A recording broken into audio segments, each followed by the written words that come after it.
काजी फाइज ईसा साहब ने आज सुओ मोटो तो ले लिया, तो पहले जब इन्होंने कमीशन बनाने का वजीर आजम के साथ मुलाकात की थी और फिर कमीशन के ऊपर इत्तफाक हुआ था कमीशन बनाया जाए, तो क्या वो फैसला आपकी नज़र में कादिर साहब उन्होंने प्रेशर में किया था, या आज जब सुओ मोटो लिया है तो ये प्रेशर में लिया है? क्योंकि अगर सुओ मोटो लेना होता था सर उसी वक्त ले लिया जाता, लेकिन इतने दिन का वक्फा बीच में आया तो लग ये रहा था कि काजी फाइज ईसा साहब लेना नहीं चाह रहे थे सुओ मोटो, लेकिन शायद वकला बरादरी ने प्रेशर क्रिएट किया है।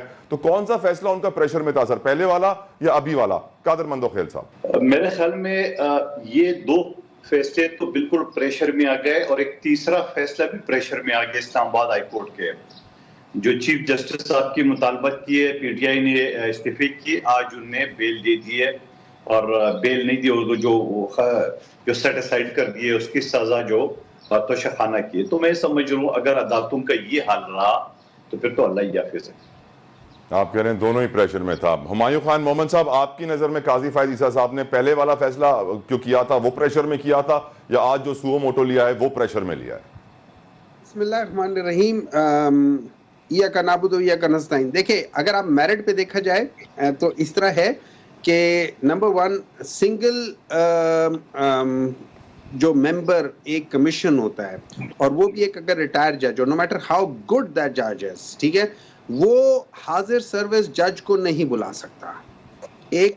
नंबर टू, चूंकि ये लेटर जो लिखा गया था, और अगर आप तसद्दुक़ साहब के, वो जलानी साहब के आप लेटर देखें, उन्होंने उसमें साफ कहा हुआ है कि ये जिस तरीके से है तो ये पर्व्यू बनता है सुप्रीम कोर्ट के चीफ जस्टिस साहब का। अब सवाल उठता है कि सुप्रीम कोर्ट के चीफ जस्टिस साहब ने ये माना ही क्यों था, और ख़ास तौर पे उनको जब पता था कि ये उनसे पहले, चंद महीने पहले उनसे सवाल हुआ था, उस पर उन्होंने एक्शन क्यों नहीं लिया?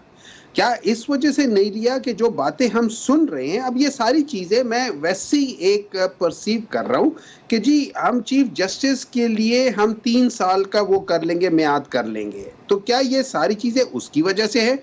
क्या उनको अपनी 1 या 1.5 साल की एक्सटेंशन नज़र आ रही थी, इस वजह से उन्होंने गवर्नमेंट की बात मानी? और उसके बाद जब लॉयर्स ने, और जो अच्छे लॉयर थे, जब उन सब लोगों ने प्रेशर डाला कि आप गलत कर रहे हो, तकरीबन जितने भी बार थे, जितने भी थे, सब ने इस चीज के ऊपर कहा कि ये कर रहे हो, जितने भी लीगल एडवाइजर है, जितने भी एक्स जजेस हैं, सब लोगों ने कहा है कि ये गलत कर रहे हैं, ठीक है।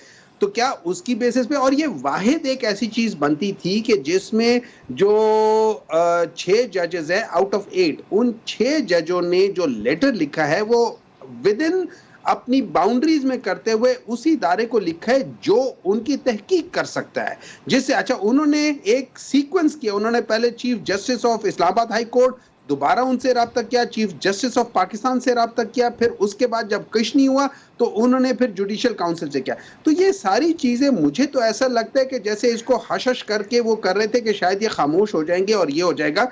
तो अब अगर ये आ गया है, सुओ मोटो एक्शन ले लिया गया है, हम इसको ये बहुत ज़रूरी है। लेकिन मैं ये समझता हूँ यहाँ पे 7 जजेस या 6 जजेस का जो नाम आया है, मैं समझता हूँ ये इतना इंपॉर्टेंट केस है जो कि पाकिस्तान की हिस्ट्री में probably one of the most important cases. हम ये काम नहीं कर सकते कि 40 साल बाद जाएं और फिर देखें क्या गलत हुआ, क्या गलत सही हुआ था।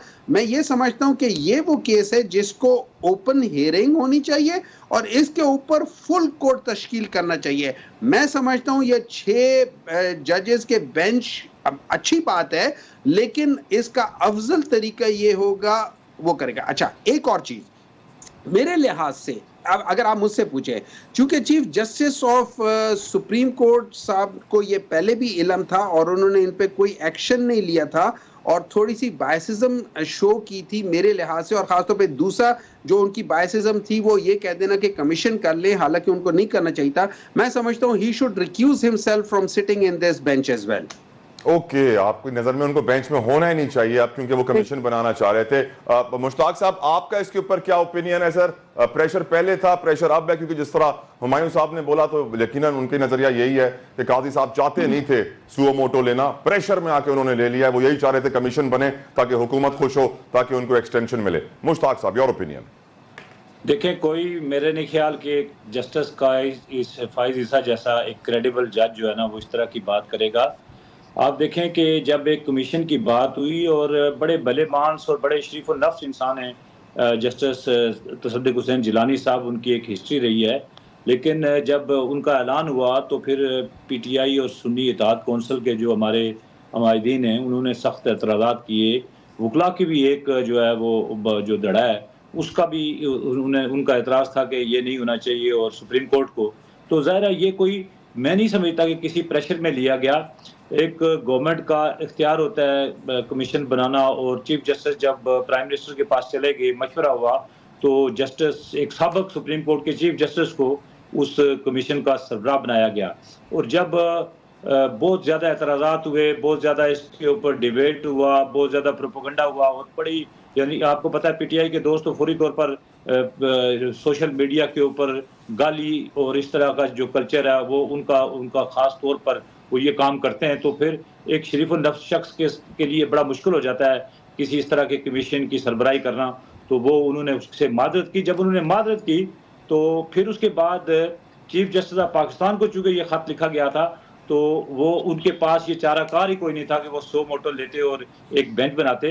बाकी जहाँ तक मेरे भाई हुमायूं साहब का कहना है कि जी वो खुद ना बैठते या कोई फुल कोर्ट होती, तो हमारे जो पीटीआई के साथी हैं, जो सुन्नी इत्तेहाद कौंसिल के साथी हैं, इनको असल में आदत पड़ चुकी है एक जो बदनाम ज़माना जस्टिस बंदयाल की और जस्टिस साकिब निसार की, जो कि 2 या 3 जजों के साथ खेलते आए, पाकिस्तान के अवाम की किस्मत के साथ खेलते आए, पाकिस्तान के लोगों की कानून और जो इंसाफ है उसके पूरे निज़ाम के साथ खेलते आए। तो मेरा नहीं ख्याल कि इस तरह की सूरत-ए-हाल कोई मौजूदा अदलिया में पाई जाती है। वो तो एक एजेंडे के तहत जज बनाए गए थे और एजेंडे के तहत उनसे काम लिया गया।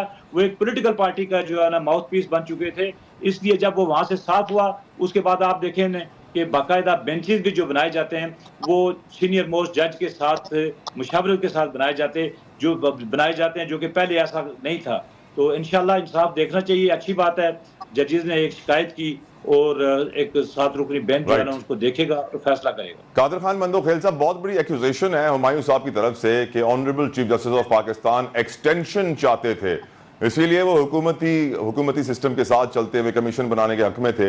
आपको सर लगता है कि हमने तो पाकिस्तान की तारीख में सिर्फ आर्मी चीफ का ज्यादातर देखा है एक्सटेंशन लेते हुए, चीफ जस्टिस का कम देखा है हमने एक्सटेंशन लेते हुए। आपका सर इस पर क्या ओपिनियन? डू यू थिंक कि चीफ जस्टिस ऑफ पाकिस्तान काजी फैज ईसा साहब को एक्सटेंशन चाहिए? देखिए, हुमायूं साहब इसमें कोई शक नहीं, बहुत अच्छे डॉक्टर है, मगर कानून को समझने के लिए उसको इतनी टाइम चाहिए जितना वो मेडिकल फील्ड में दे लगा है। और ये कहना कि पाकिस्तान के रिटायर्ड सब जजों ने, भाई कौन से सब जजों ने, पाकिस्तान के सारे वकीलों ने, भाई कौन से सारे वकीलों ने, पाकिस्तान की सबसे बड़ी बार कौंसिल है पंजाब, उसने उस कमीशन की हिमायत की। इनकी अपने सूबे पुख्तनख्वा बार ने उसकी हिमायत की। 300 वकीलों ने, 4-4.5 लाख वकीलों में से 300 वकीलों ने खत लिखा, तो वो सारे हो गए इनके नसब से। फिर उसके बाद ये कहते हैं कि एक रिटायर्ड जज हाजिर ड्यूटी जज को नहीं बुला सकता है। कौन सा कानून में लिखा हुआ है, कौन सा आइन में लिखा हुआ है? वो भाई कमीशन होता है और वो अपॉइंटेड है और वो आपका नॉमिनी था निगरान वज़ीर आज़म के लिए, कोई आम जज नहीं था। फिर दूसरी सवाल ये कि अभी ये 100 मोटो ले लिए, जो कि मेरे हिसाब से 100 मोटो को कोई रिजल्ट नहीं निकलेगा, उस पर भी एतराज। अब आप मुझे बताओ, आप किस हाल में खुश हो वो तो बताओ। आपको, आप कमीशन पे खुश नहीं है, आप 100 मोटो पे खुश नहीं है, फिर चीफ जस्टिस नहीं होना चाहिए, फिर ये गारंटी दे दे बाकी जो जजेस है वो आपके खिलाफ फैसला देंगे, फिर आप कल इनकी कार्टून तो नहीं बनाएंगे सोशल मीडिया में जैसे माजी में बनाया था आपने। भाई खुदा को मानो, इस मुल्क को कहां ले जाना चाह रहा है, किधर ले जाना चाह रहा है? अब मुझे एक बात बताओ, छोटा सा, मैं आपको आसान हाल बता रहा हूं। मैं आपके ऊपर इल्जाम लगा रहा हूं कि जनाब ने मुझे धमकी दी है, फलाना।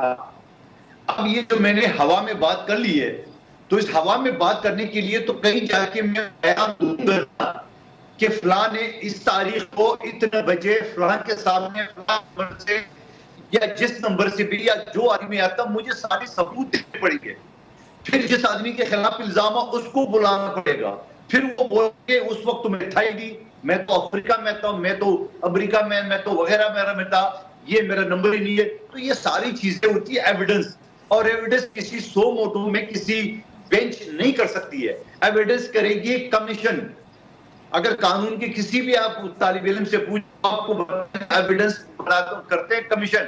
और ये जो कमीशन बना है, ये सुप्रीम कोर्ट के लार्जर बेंच 2 दिन बैठे, 15 के 15 जज 2 दिन बैठ के तब जाके वज़ीर आज़म को उसने ये कहा, अब हुमायूं साहब की फरमाइशें पूरे करो और फिर इनकी मर्जी को एक्सटेंशन मंदोखेल साहब, एक्सटेंशन, चीफ जस्टिस एक्सटेंशन का ख्वाब देख रहे हैं क्या सर?